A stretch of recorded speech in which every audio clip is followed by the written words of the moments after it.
Good morning, dear students. Welcome to our maths class. So, beta, we were completed recap exercise of chapter 13. Our 13th chapter is going on now. So, a recap exercise is completed. I hope that you also completed in your fair notebook. And today we are going to start our next topic for next exercise is tally chart. Next exercise के लिए अपना क्या रहेगा topic, tally chart जो है 13.1 exercise में बहुत सारे टॉपिक्स आएंगे. टैली चार्ट आएगा, फ्रीक्वेंसी आएगी, बार ग्राफ, सर्कल ग्राफ, ये सब हम अब पहले टॉपिक कर लेते हैं अपने. सो फर्स्ट है अपना टैली चार्ट.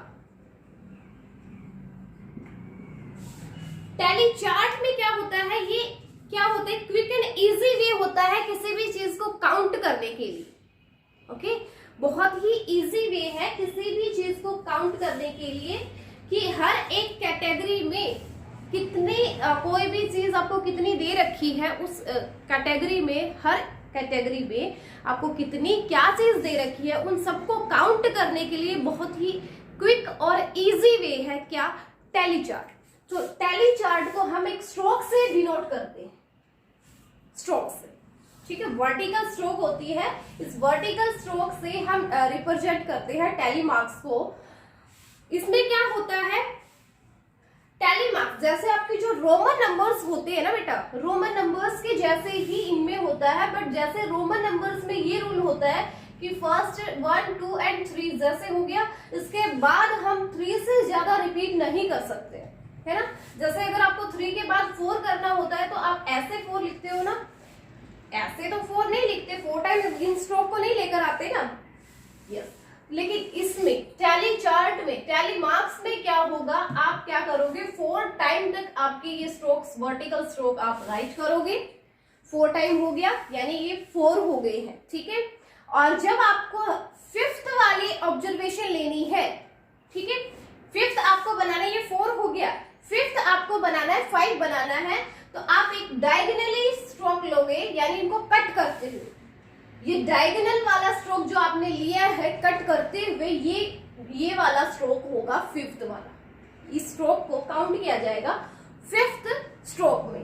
ठीक है, तो ये अब हो गया आपका 5 स्ट्रोक हो गए हैं. यहाँ पे ये रिप्रेजेंट कर रहा है, किसको रिप्रेजेंट कर रहा है, 5 को रिप्रेजेंट कर रहा है. ठीक है, तो टैली चार्ट्स में क्या होगा, 1 को हमें करना है 1 स्ट्रोक से. ये वर्टिकल स्ट्रोक बोला जाता है बेटा इनको. ये क्या है, एक वर्टिकल स्ट्रोक है, वर्टिकल स्ट्रोक, इनको वर्टिकल स्ट्रोक बोला जाता है. ठीक है, 1 को ऐसे 1 से ही 1 वर्टिकल स्ट्रोक से डिनोट करेंगे, 2 को 2 वर्टिकल स्ट्रोक से, 3 को 3 vertical strokes, 4 vertical stroke and 5 आपको मैंने बताया अभी, 5 में 4 वर्टिकल स्ट्रोक्स के बाद इनके एक डायगोनल वाला स्ट्रोक्स भी लेंगे जो कट करते हुए होगा इन चारों को. तो ये वाला डायगोनल वाला 5th में आपका काउंट होगा. तो ये हो जाएगा आपका 5 वर्टिकल स्ट्रोक. ठीक है, अब क्या होगा, अब इससे ज्यादा अगर आपको करना होगा तो इससे ज्यादा के लिए हम इनके सामने ही करते चले जाएंगे, लेकिन 5 से ज्यादा आपका होगा नहीं. जैसे 6 अगर आपको करना है तो 5 तो एज इट इज रहेगा, ये 1 2 3 4 ये हो गया 5. 6 करना है 1 और आप आगे राइट करोगे, ये हो गया 6. 7 करना है 1 2 3 4 5 6 7 8 1 2 3 4 5 6 7 8 9 1 2 3 4 5 6 7 8 एंड 9. और 10 आपको करना है, तो 10 में आएगा 1 2 3 4 5 1 2 3 4 5 एंड 5 हो गया ये 10. ठीक है, तो ऐसे ही आपको ये क्या है कि टैली चार्ट है, ये टैली मार्क्स है जो आपके नेक्स्ट इस एक्सरसाइज में यूज होने हैं, जिसमें अगर आपको किसी भी कोई भी आपको डेटा दिया है, उनकी ऑब्जर्वेशन जो भी है, तो उनको इजीली उनको आपको क्या करना है, काउंट करना है. तो उसके लिए हम क्या करेंगे, ये टैली मार्क्स का यूज करेंगे. ठीक है, इजी वे है ये इनका, किसी भी ऑब्जर्वेशन को काउंट करने के लिए, किसी भी फ्रीक्वेंसी को काउंट करने के लिए ये है easy way, tally marks.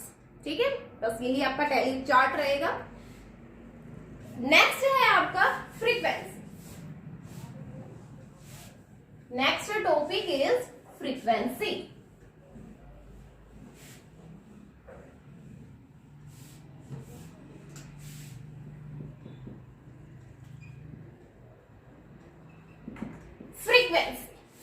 Frequency is the number of times a particular observation occurs in the data. Data में कोई भी ऑब्जर्वेशन कितने टाइम आई है वो बताने के लिए क्या होती है, फ्रीक्वेंसी होती है। कोई भी ऑब्जर्वेशन कितने टाइम आई। अब जैसे क्लास 5th में ये देखो, जैसे आप ही हो, आपको ना एक आइसक्रीम है, आपको, आप दो बहन भाई हो, दोनों को क्या है, स्ट्रॉबेरी पसंद है, ठीक है, स्ट्रॉबेरी वाली आइसक्रीम आपको पसंद है। कितने को पसंद है, 2 को, तो टैली मार्क्स में 2 ऐसे डाला। इसकी फ्रीक्वेंसी क्या हो जाएगी, इसकी फ्रीक्वेंसी हो गई है 2 यहाँ, ठीक है। इट मींस ये फ्रीक्वेंसी क्या है, 2। और बाकी अगर कोई और 2 बच्चे हैं, उनको क्या है, वेनिला पसंद है, तो उनकी भी फ्रीक्वेंसी 2 हो गई। तो ये है अपना कि कितनी कोई भी ऑब्जर्वेशन जो है वो कितने टाइम हुई है वो बताने के लिए होती है आपकी फ्रीक्वेंसी, ठीक है। देखो, फ्रीक्वेंसी की डेफिनेशन आपको राइट करनी है, लर्न करनी है। वो डेफिनेशन देखिए आपको कैसे राइट करोगे। The number of times, the number of times, the number of times a particular observation the number of times a particular observation occurs in the data is known as frequency. So ये है frequency के definition. The number of times a particular observation occurs in the data is known as frequency. Frequency होगी कि कितने time कोई भी observation आई है, सेम ऑब्जर्वेशन कितने टाइम आई है, उस टाइम को हम क्या बताएंगे, जितने टाइम वो आई है वो क्या रहेगी, उनकी फ्रीक्वेंसी रहेगी। कोई भी डेटा है आपके पास, वो डेटा आपके बारे में, किसी पर्टिकुलर थिंग्स के बारे में वो कितने टाइम हुआ है वो रिप्रेजेंट करेगा फ्रीक्वेंसी को, ठीक है। जैसे मैंने आपको बताया, कोई भी आपकी आइसक्रीम के फ्लेवर है, आइसक्रीम फ्लेवर है, कौन कौन से हो गए, जैसे स्ट्रॉबेरी हो गया, वेनिला, चॉकलेट एंड मैंगो। ये 4 फ्लेवर है आपके आइसक्रीम्स के। सो इनको हमें टैली मार्क्स से हम रिप्रेजेंट करते हैं इनको। स्ट्रॉबेरी किस किस को पसंद है वो देखो। स्ट्रॉबेरी मान लो ये है, टैली मार्क्स हमें दे दिया,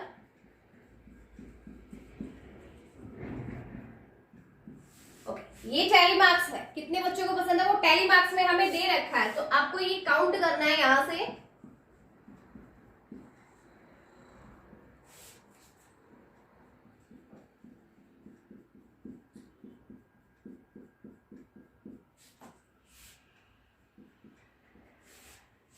मैंगो फ्लेवर,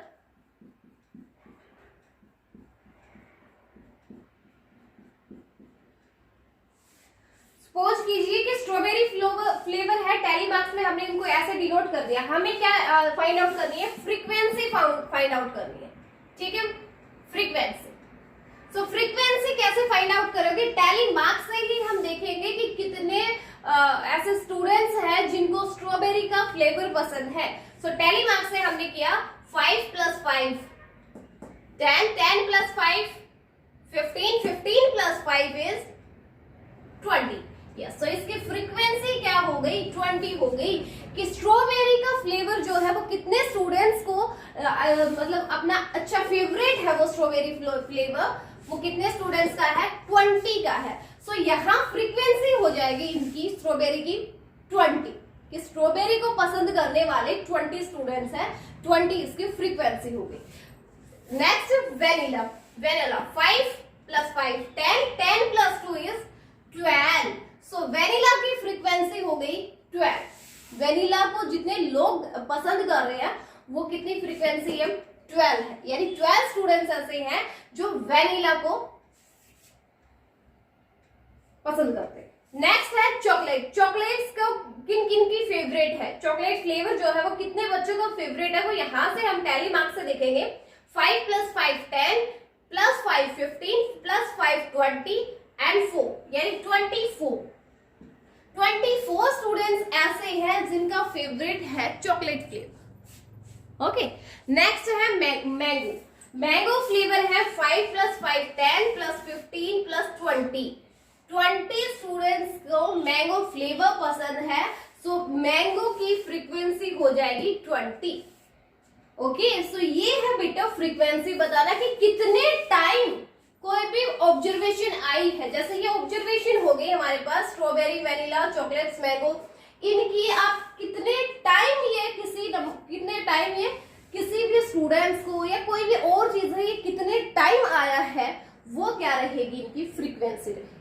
ठीक है, okay. So next topic is, ये फ्रीक्वेंसी की डेफिनेशन आपको राइट भी करनी है और लर्न भी करनी है, बहुत ही इजी है। The number of times a particular observation occurs in the data. Data में कितने टाइम कोई भी पर्टिकुलर ऑब्जर्वेशन आई है वो हमें बस वो उसकी क्या रहेगी, फ्रीक्वेंसी रहेगी।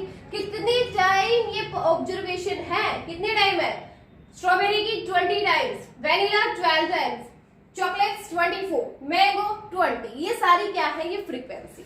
ओके, इनको क्या बोलेंगे, फ्रीक्वेंसी बोलेंगे। Next topic is bar graph.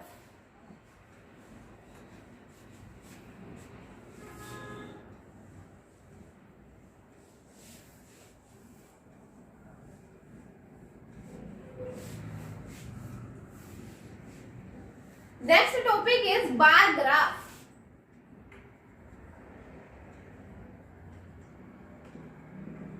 Bar graph होता है एक कॉमन और इफेक्टिव वे होता है किसी भी डेटा को रिप्रेजेंट करने के लिए। बहुत ही अच्छा वे है ये, किसी भी डेटा जो हमारे पास है, कोई इंफॉर्मेशन हमारे पास है, तो उसको रिप्रेजेंट करने के लिए क्या होता है, बार ग्राफ होता है। So bar graph represents numerical data by a number of rectangular bars of equal width. देखो बार ग्राफ की डेफिनेशन क्या होगी, a bar graph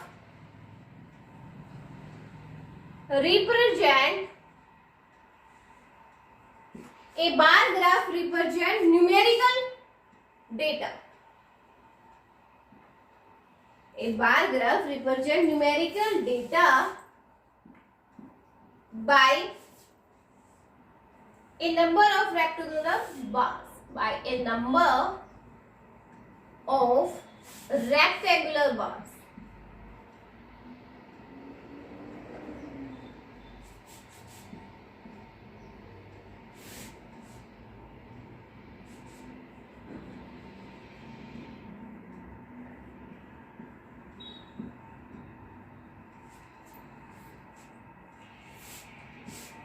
Of equal widths. Okay. So bar graph represent करेगा किसी भी न्यूमेरिकल डेटा को by a number of rectangular bars of equal width. Equal widths में जैसे आपने देखा होगा बार ग्राफ क्या होता है, किसी भी चीज का ग्राफ जो होता है वो आपके ग्राफ पेपर पे ऐसे रिप्रेजेंट किया जाता है, जैसे इनमें ना स्क्वेयर्स बने हुए होते हैं बेटा। ठीक है, आप अपनी लास्ट क्लास में भी बार ग्राफ रीड करके आ चुके हो, तो आपको पता होगा कि बार ग्राफ, ग्राफ पेपर ये सब होता क्या है। तो इनमें क्या होता है, स्क्वेयर बॉक्सेस होते हैं ऐसे।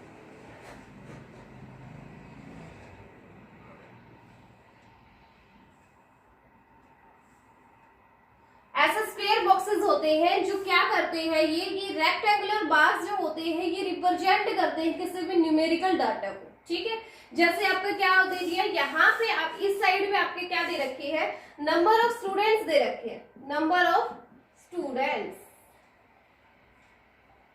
इस साइड पे आपके नंबर ऑफ स्टूडेंट्स होंगे और इस साइड पे क्या होंगे, जैसे कोई भी मंथ्स दे रखे हैं, यहाँ दे दिया आपका ये जनवरी, फरवरी, मार्च। मान लो कि मार्च तक का ही हमें डेटा दिया है, जनवरी से मार्च का। नंबर ऑफ स्टूडेंट्स क्या दिए हैं, ए क्या दे दिए, ये बर्थडे मंथ्स दे रखे हैं कि कितने बच्चों के क्या किस मंथ में बर्थडे आते हैं, ठीक है। तो यहाँ हमने रिप्रेजेंट, इस वर्ड का मतलब है यहाँ से 1 2, ये स्केल ले लिया, 1 स्केल का मीन्स है 1 2 3 4 5 6, ओके। सो ये है, अब ये डेटा ये है कि जैसे 5th क्लास के बच्चे हैं और उनका बर्थडे है ना, किस किस बच्चे का जनवरी फरवरी और मार्च में कितने बच्चों का बर्थडे आता है। तो जनवरी में मान लीजिए जनवरी में आता है 4 बच्चों का बर्थडे, तो हम क्या करेंगे 4 को ऐसे कलर कर देंगे, 4 स्केयर्स हैं, हम इनको कर देंगे कलर, ठीक है। 4 स्टूडेंट्स का आता है तो अपना स्केल जो जाएगा वो 4 तक ही जाएगा, यानी 4 स्क्वायर बॉक्सेस को हम क्या करेंगे कलर कर देंगे। तो इसका मतलब ये हो जाएगा कि 5th क्लास के बच्चे हैं जिनमें उनके 4 बच्चों का बर्थडे जनवरी में आता है, ठीक है। फरवरी वाले क्या है 3 स्टूडेंट्स ऐसे हैं जिनका फेब में बर्थडे आता है, ठीक है। मार्च में कितने बच्चों का बर्थडे आता है, मार्च में आता है 6 बच्चों का। तो हमने क्या किया 6 स्क्वायर बॉक्सेस को कलर कर दिया, ठीक है। तो यहां से हमें कुछ इंफॉर्मेशन मिल गई, ये इंफॉर्मेशन क्या थी, हमने उसको ग्राफ में शो कर दिया। कुछ इंफॉर्मेशन, कुछ डेटा था हमारे पास कि 5th क्लास के स्टूडेंट्स हैं जिनमें 4 बच्चों का बर्थडे आता है जनवरी में, 3 बच्चों का बर्थडे आता है फेब में और 6 बच्चों का बर्थडे आता है मार्च में। तो ये इंफॉर्मेशन अपनी है और हमें इसको रिप्रेजेंट करना था ग्राफ में। अब इसमें हमने ग्राफ में इसको शो कर दिया।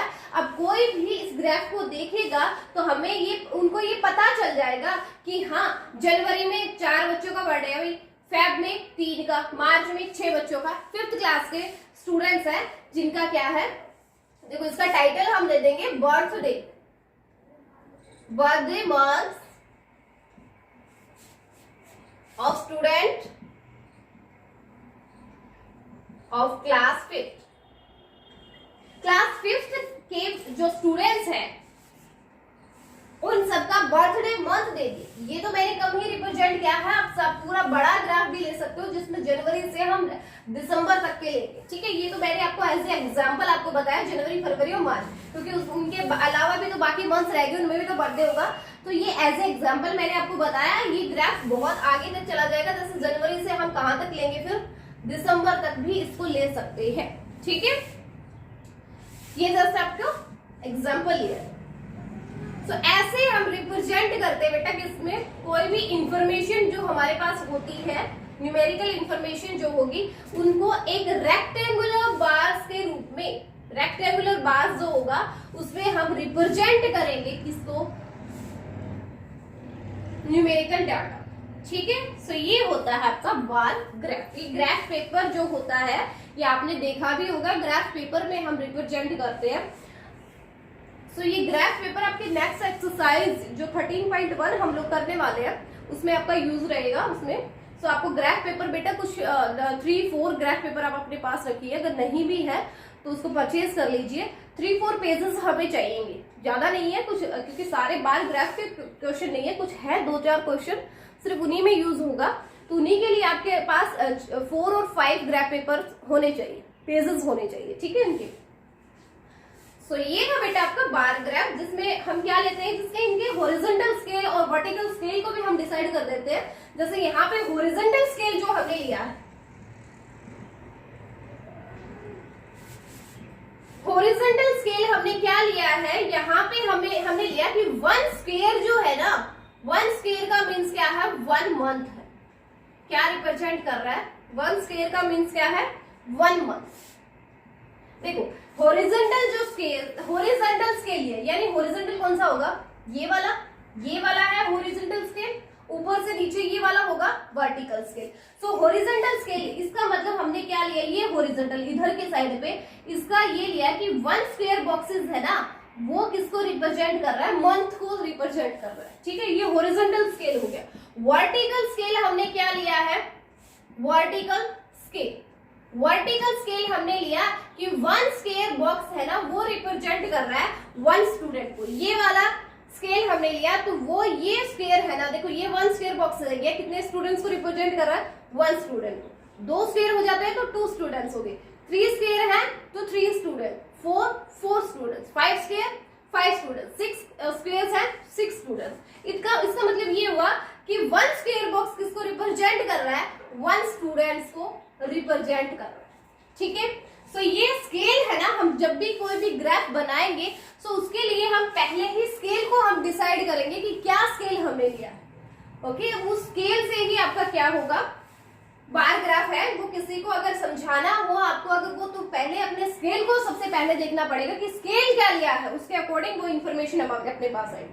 अब जैसे अब इसका वर्टिकल स्केल अगर हम 1 स्क्वायर बॉक्स की जगह 2 कर देते, 2 स्टूडेंट, 1 स्क्वायर बॉक्स का मीन्स क्या है, 2 स्टूडेंट है, तो यहां हमें करना पड़ता 2 4 6 8 10 12, ओके।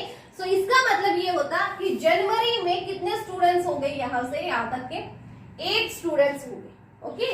सो ये स्केल हमें डिसाइड करना पड़ता है कि 1 स्क्वायर बॉक्स का मीन्स 1 है, 2 है, 3 है, 4 है, 5 है, कितने भी है वो स्केल हमें पहले ही डिसाइड करना पड़ेगा, ओके।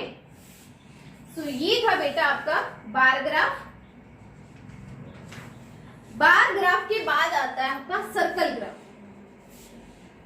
बार ग्राफ के बाद नेक्स्ट टॉपिक आपका रहेगा सर्कल ग्राफ।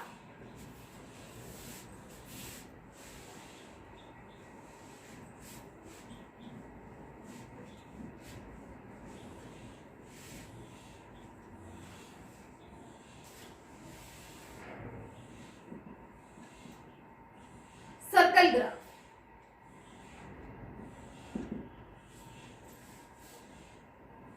ये भी क्या होता है, एक कोई भी इंफॉर्मेशन जो होती है, कोई भी डेटा अपने पास होता है, उसको रिप्रेजेंट करने का ही एक अलग वे हो गया। ये भी सेम बार ग्राफ के मतलब बार ग्राफ में जैसे हम कोई भी इंफॉर्मेशन को रिप्रेजेंट करते हैं, न्यूमेरिकल इंफॉर्मेशन है, न्यूमेरिकल डेटा है अपने पास, उसको जैसे हमने बार ग्राफ में रिप्रेजेंट किया, तो वो एक अलग वे हो गया बार ग्राफ में रिप्रेजेंट करना, और एक सर्कल में रिप्रेजेंट करना उसको। जैसे ये सर्कल हो गया, इस सर्कल में हमें रिप्रेजेंट करना है क्या है, आपके पास कोई भी इंफॉर्मेशन, एक डेटा है आपके पास, जैसे आपके पास क्या है, एक रेस्टोरेंट हो गया, एक रेस्टोरेंट है बेटा, और क्या दे दिया, नंबर ऑफ स्टूडेंट्स दे दिए, नंबर ऑफ स्टूडेंट।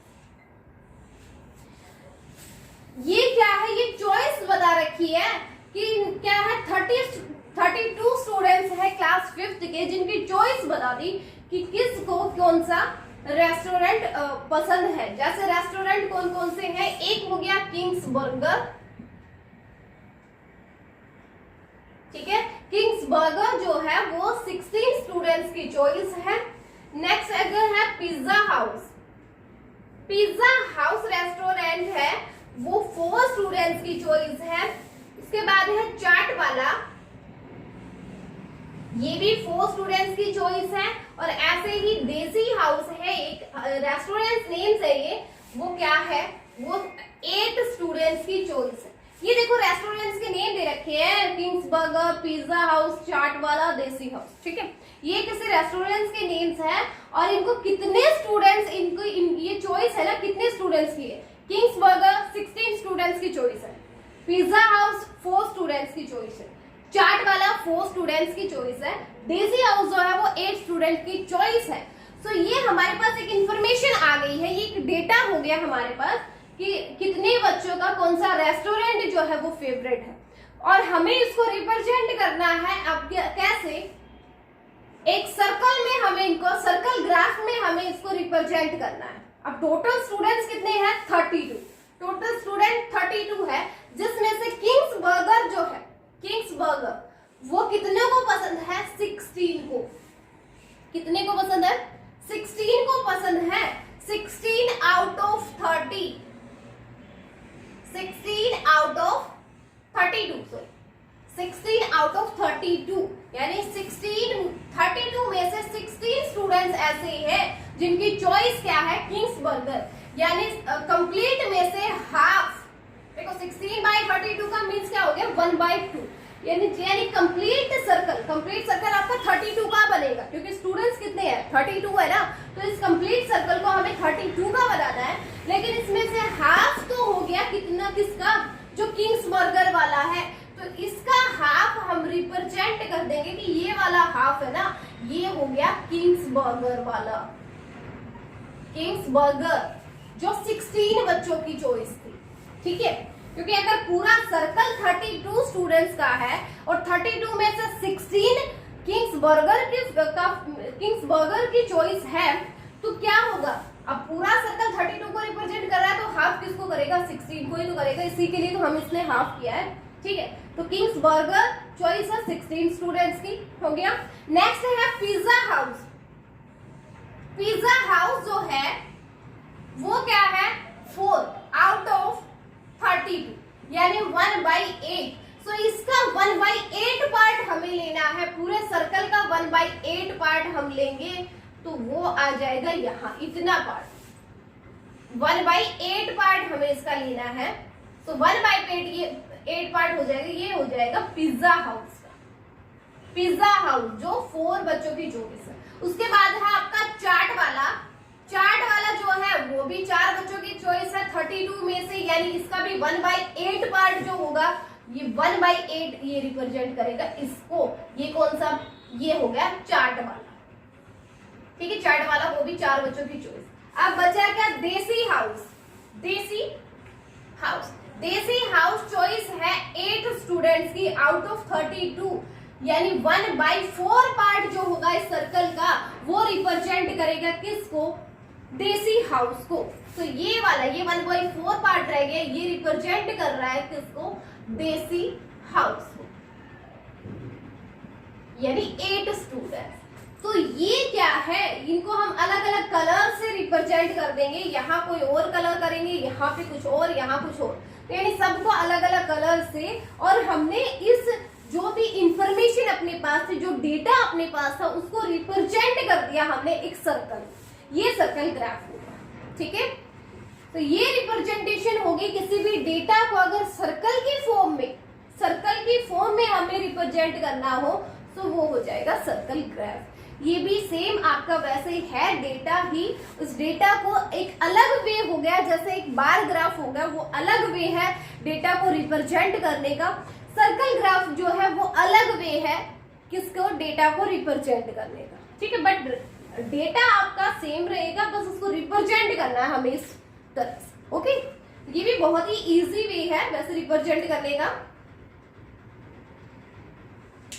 तो ये होता किस लिए है, ये भी क्या किसके लिए, कंपेयर करने के लिए होता है बेटा, कि इसमें हमें कंपैरिजन, देखो जैसे ही हमने सर्कल ग्राफ को देखा, तो इन सारे रेस्टोरेंट्स का कंपैरिजन हो गया, कि यहाँ से साफ दिख रहा है कि किंग्सबर्गर की चॉइस ज्यादा दिख रही है, देखो आधे कम से कम इनसे जो ये है, इनको मिला के, तीनों को मिला करके एक इक्वल है किंग्सबर्गर, ठीक है। तो ये क्या हो गया, इनका आपस में कंपैरिजन शो करता है हमें, ठीक है, उसके लिए होता है आपका circle graph, okay. So our topic is completed now, and now let's start our exercise 13.1।